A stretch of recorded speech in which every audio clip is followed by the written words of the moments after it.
حضرت عمر سے روایت ہے کہ میں اور میرا ایک انصاری پڑوسی دونوں اطراف مدینہ کے ایک گاؤں بنی امیہ بن زید میں رہتے تھے، جو مدینے کے پورب کی طرف بلند گاؤں میں سے ہے۔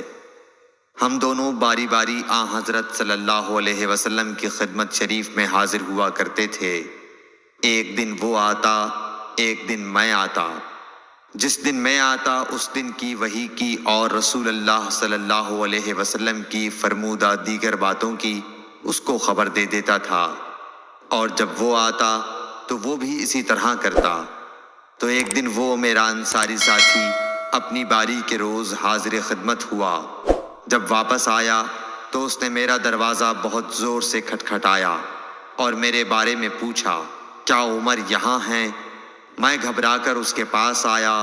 وہ کہنے لگا کہ ایک بڑا معاملہ پیش آ گیا ہے، یعنی رسول اللہ صلی اللہ علیہ وسلم نے اپنی بیویوں کو طلاق دے دی ہے۔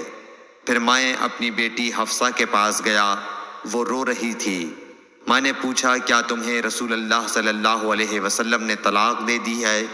وہ کہنے لگی، میں نہیں جانتی۔ پھر میں نبی کی خدمت میں حاضر ہوا۔ میں نے کھڑے کھڑے کہا کہ آپ نے اپنی بیویوں کو طلاق دے دی ہے؟ آپ صلی اللہ علیہ وسلم نے فرمایا، نہیں، یہ افواہ غلط ہے۔